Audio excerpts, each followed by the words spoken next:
You've just finished a reverse diet, and now you want to go right into fat loss. So is that okay, or are you going to mess yourself up? I have Mark here with me today, and I'm going to be talking with him about his experience reverse dieting, because he's going to be my case study for this. When it comes to deciding how long you need to keep those calories up after a reverse, you want to look at several things, including your history, why you reverse dieted in the first place, what were your starting calories, what are your ending calories, how did that reverse diet go for you? So let's get into this.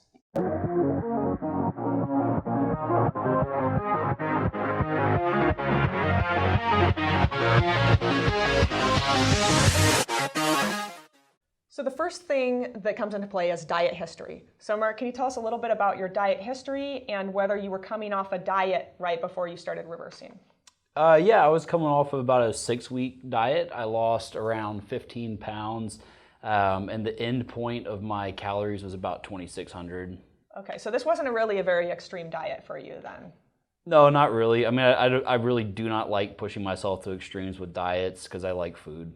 So Mark didn't drop his calorie to any extreme levels. This was not an extreme diet at all. And that's good, because if it had been, then he might need to spend a little bit more time reversing or staying at high calories a little bit longer.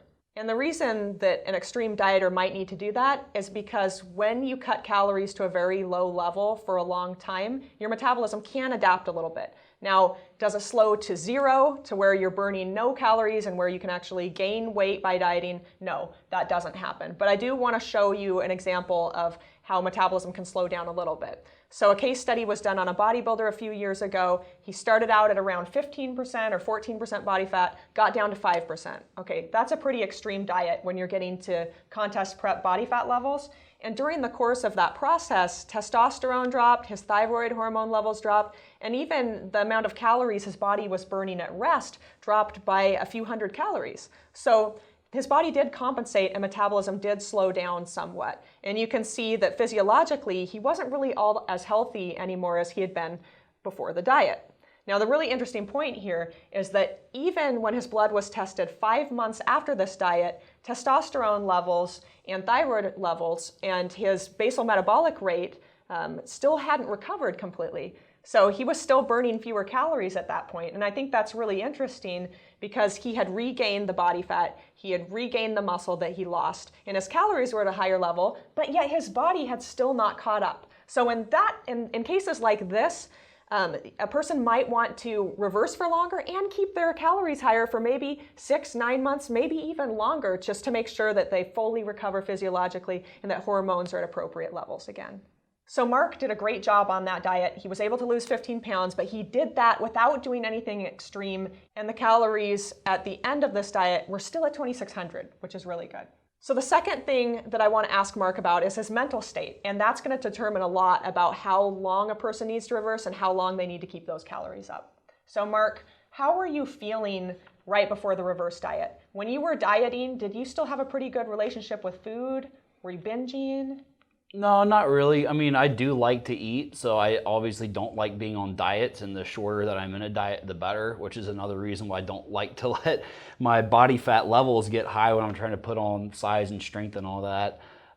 But yeah, I mean, and there'd be times of like, Ma, I sure wish I could eat more today. And like, I sure wish I was reverse dieting right now. But towards the end of the diet, hit that point where it's like, okay, I've lost what I need to lose. It's time to go to reverse. And hallelujah. I love reversing. Yeah, so you were still in a pretty good mental spot. And that's important for this. So for a lot of people who have been spending a significant amount of time dieting throughout their lives, or they're just coming off an extreme diet, they are totally obsessed with food. Can't think about anything else, right? Because that's what happens usually when you diet. You tend to laser focus on food, right? Yep. Okay, so in Mark's case, this isn't what happened at all, but somebody who is preoccupied with food, who's binging, who's having trouble resisting the urge to binge, this is a person who might want to keep calories a little bit higher longer after the reverse before cutting again, because you have to give yourself time to enjoy that food and really change your mindset so that you can be motivated when it is time to diet again. Because if you don't spend a lot of time at higher calories, and you have to jump right back into a diet, how successful do you think you're going to be at sticking with those low calories? This is something you have to ask yourself that's really important. So again, Mark has a great relationship with food.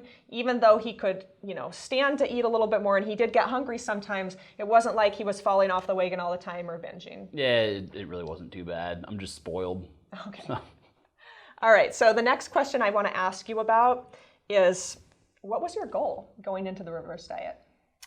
Well, at that time, I had just recently moved to Austin, Texas, and there's a lot of yummy food here. So I wanted to eat more of that, explore more of the local food environment. I wanted to put on strength and put on a little bit of size and more lean body mass to get ready for 15-on-15 rugby, because a little bit more meat is good for the body going into that kind of contact sport. So yeah, those are the main goals: is build lean body mass, build strength, and eat more, and more or less maintain my weight throughout the process while doing it. Okay, and reverse dieting is a great way to build strength and increase your athletic performance, right? Because you're giving your body more food. That's going to allow you to recover faster. That's going to allow you to build more tissue, more lean muscle tissue that's required for that sort of thing. Is that what you saw during this reverse? Actually, during the first probably 12 weeks, my weight was pretty much the same, but the body fat dropped a little bit more. And then after about that 12-week point, I started seeing incremental increases in my weight. Okay. So I really could have cut it off if all I wanted to do is just get my calories back up a little bit. Sure, but I wanted to build size. Yeah, and how much muscle did you build and how much fat did you put on during that? About 12 pounds of lean body mass and 5 pounds of body fat, so total gain of 17. Nice. Okay, and this was over what length of time? 300 days. Okay, so wow. So he really gave himself a lot of time to accomplish his goal. We know for natural athletes it takes a little bit longer to build muscle. Almost a year, that's really appropriate and awesome to build 12 pounds of lean muscle during that time. No quick fixes. Right.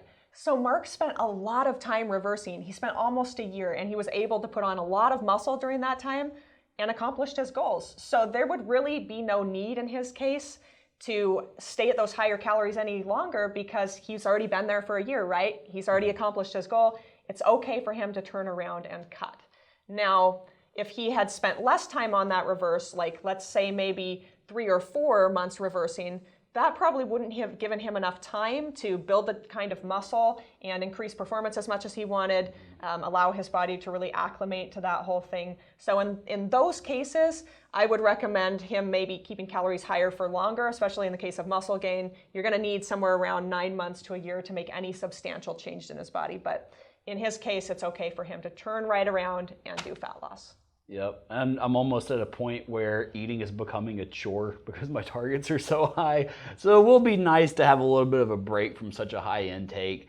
And maybe by the time that I start missing that high intake, it'll be time to start reversing again. So again, when deciding how long you need to maintain higher calories after a reverse diet, you want to look at a couple key things. One, your dieting history, right? If it was an extreme diet, you might need to reverse a little bit longer or keep calories high a little bit longer, maybe 6 months or maybe even upwards of a year.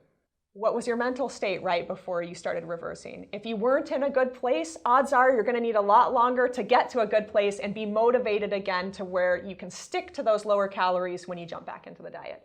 And the third and fourth thing, of course, is looking at your goal and the total time spent on that reverse diet. How high calories were up? Did you accomplish your goal? If you were able to do that and really change your body composition, if your goal was to build muscle, it's okay to turn right around and cut. If you haven't yet and you need calories to be higher a little bit longer in order to make those real changes to your lean muscle, then you might want to keep calories up before cutting. All right, so I hope you guys enjoyed this video. Katie really does know her stuff, and if you apply it to your own life, you're gonna have fantastic results. We'll see you next time.